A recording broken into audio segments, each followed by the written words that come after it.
Alright.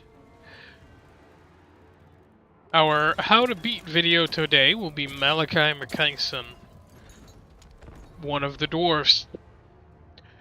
Oh, he's a little different, as, well, one, he's not a melee lord. He focuses on his gun. But it's not just his gun he focuses on, his entire faction is based around buffing artillery and gun units with his unique mechanic.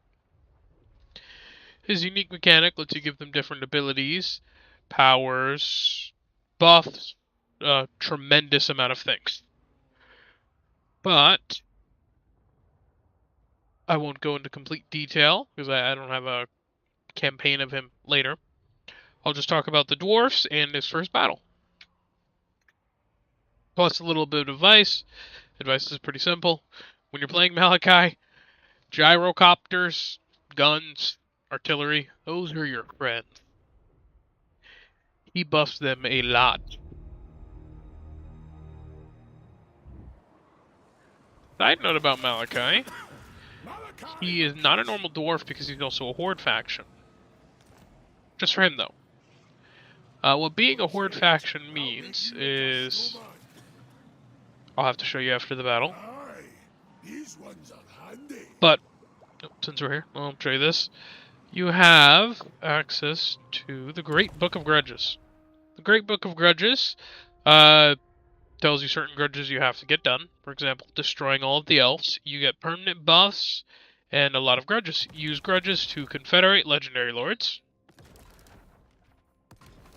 And the more you get, you'll need more depending on how progressed they are. The more powerful the lord, the more grudges you'll need to confederate. And you get grudges by either fighting, which you'll see a certain amount of grudges. This guy's 152 above anyone's head. Another benefit of the grudges is you build up this bar up here. The Age of Reckoning. As you build it up further and further, you get more and more benefits. The starting two aren't really benefits, they're kind of meh. The third one is a big benefit. Growth, control, grudge settlers, great. Fourth one, crazy amount of upkeep. Fifth one, you spawn a whole extra army, so you really want to get that full as quickly as possible. So we're going to be trying to, when you're playing a Malaki campaign, try and be as aggressive as possible. Get all of the grudges you can. Side note, he starts with two legendary heroes, Gotrek and Felix. Gotrek is a very powerful anti-large character. Real good at killing. Felix is a bonus versus infantry character who's quite a good buffer. And when they fight together, they fight better than they fight alone. So, I would always try and keep these two together. We'll start off.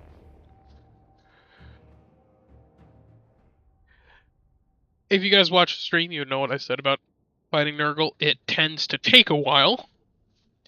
A long while. Due to just how tanky Nurgle can be. But we have a pretty decent way to take care of all of that tankiness, and it is called a lot of firepower. Miners with blasting charges are a basic infantry unit that throws out an explosive as they're being charged at, so they'll do a huge amount of damage to whatever's coming at them. Thunderers are a gunning unit. They do a lot of damage, mow anything down. Gyrocopters, flying helicopters, and these ones are brimstone guns, so they have fire ammunition. And they also have an extra effect called Burnt, which reduces units' leadership. As you know from my videos, if you reduce the unit's leadership to too low, they will just rout early. Very handy. So what I'm going to do in this battle is your biggest threat is that Great Unclean one. Huge, tanky, incredibly hard to kill, right? Normally I'd say that. But you start with Gotrek, Felix, and Malaki. So you can turn that incredibly hard to kill guy into butter. And besides this Great Unclean one, they just have Plague Bearers, Nurglings, and one dangerous unit called Plague Toads. They're not dangerous because they're particularly strong, they're just fast and they can get around and start messing up my doors. Which is not something I want to happen. Another cool thing about Malaki, he has an ability called Deranged Munitions. He can give magical attacks to a ranged unit. Hence himself. And he'll be able to get straight through that physical resistance of that scary demon. So it looks like those plague toads did go for the flank. So I'm gonna have to get in a melee with those buggers. But since they're in melee, I can start shooting them with my boy. Gotrek and Felix also have 2 combat buffs they can pop, do a lot of damage. They're messing up that great unclean one. And my last really good unit are the Doom Seekers. The Doom Seekers have a incredible bonus versus infantry, and they mow through most things pretty quickly. They also have magical attacks. So if you're fighting demons, you want a Slayer. Don't look at that, Malachi's holding them down, so the gunners have already almost dealt with those frogs. I also have my cannons firing at them too. We're going to try and get them dead as quickly as possible. Miners are holding well. Gyrocopters are doing good. I'm going to send them over here to help with this horde, because they don't shoot guns, they shoot fire. And fire be good at killing most things. Nurgle's not particularly weak to it, but they're not resistant. So I'll melt them away pretty quickly. Thunder has obliterated the frog. Now we're going to focus on this remaining unit of plague bearers. Another handy thing about Malaki, you get the Spirit of Grungni. You can summon a Thunder Barge, which is a incredibly powerful late game unit on the battlefield at any time. It is a walking artillery piece. It throws bombs below it, it shoots at everything around it, and my favorite thing, Spear of Grungni. You can fire out a huge I don't know if it's going to do it fast enough, but we're going to hope it does. It did not. But you can fire out a huge anti-large spear. That does an incredible damage to whatever you hit. That battle, pretty easy. Malaki, I'll be honest, very, very stacked in the early game. He has 4 incredible units, 2 heroes, and he can just mow through anything. My best advice for a Malaki campaign, after the first battle obviously, is be aggressive. Almost everything near you hates you, all of the chaos-related factions, so the quicker you can take care of them, the quicker they don't gang up on you.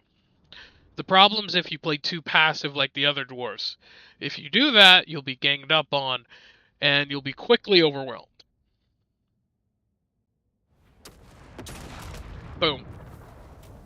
Powerful unit. Turn to ash.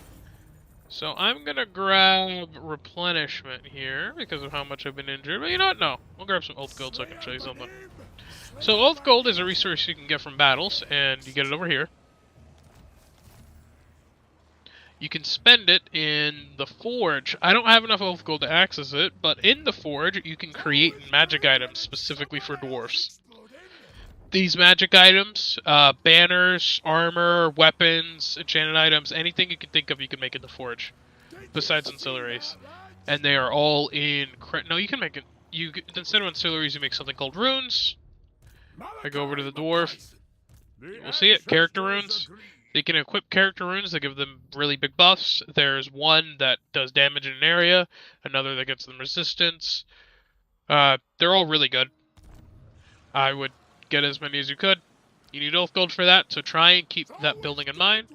I will say for that. For most of your... If you're going to build gold, I would rather you build this. You don't get as much gold. You lose out on 200 gold, but you gain an extra oath gold of 10. That extra oath gold, it will build up quickly, I promise you. Well, good luck to all of you in your Malaki campaigns. Keep dwarfing.